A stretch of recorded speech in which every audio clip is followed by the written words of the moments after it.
What's up, guys? It's Easter Sunday, so happy Easter. And as you can see by some of those clips I just kind of showed you guys, that guy started leaking a lot of coolant on the ground. In fact, all of it is gone. So can't drive that car right now. I had it towed home.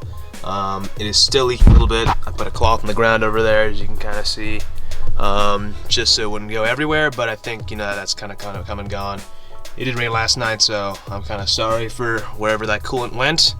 Don't want to cause any damage, but we're going to buy some coolant and we're going to figure out what's wrong with that car. And hopefully it's just a hose came off, which, not ideal obviously, but it's Sunday, it's Easter, there's some stuff going on in the world right now, if you guys know what I'm talking about. And it's kind of hard to get to BMW to get parts, so if I need like a hose, for example, not going to be easy. But luckily, we have this car, and get to drive it today, so pretty sweet. Cold start.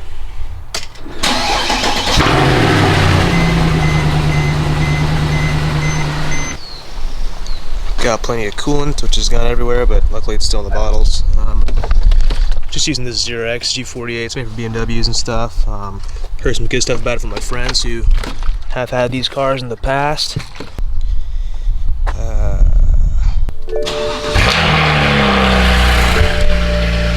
Successfully with the car inside, but as you can see, it's still just hemorrhaging coolant everywhere. So,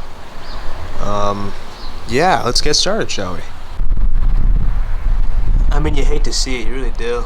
As I'm lifting it, there's just so much more coming out. I'm not sure if you guys can see that, but oh man. So as it turns out, apparently just the bleed screw in my radiator just kind of came undone somehow, probably from vibration or whatever, but it was completely opened up, which, of course, all of the coolant just came out. So that little blue thing right there is the bleed screw, and somehow it got undone, and it was basically just loose dangling in there, and all the fluid just came out of there. So fantastic. It could have been a lot worse, so thankful for that. But while I'm here, I might as well reposition my radiator. It's been really cockeyed since I put it back in from the tranny swap. As you can see, there's a kind of weird gap right here, so I want to get that resolved while I'm here.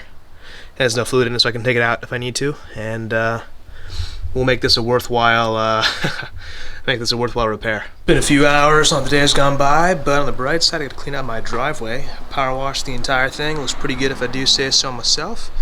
Also power wash that under tray. It was just covered in coolant and probably oil and polishing fluid from various points in time, but it's still pretty dirty, but better than it was before. I've just been kind of messing with the old setup I got going over here with the fan and the button and the intercooler and all that, but now it's all fully aligned. It's all put back together, thank goodness. So this glove's really helping out, as you can see. But now I'm going to start filling it up with coolant, and it does get pretty messy, which is kind of why I put this cloth over here. But I'm also going to make a separate video on how to bleed the system. It's pretty easy to do, but I figured, well, why not make a video out of this?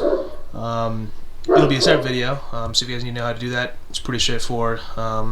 Much easier in this car than a car without electric thermostat and water pump. So let's get to it. A few moments later. Alrighty guys, you're once again holding coolant, which is great news, and that's about it for this video.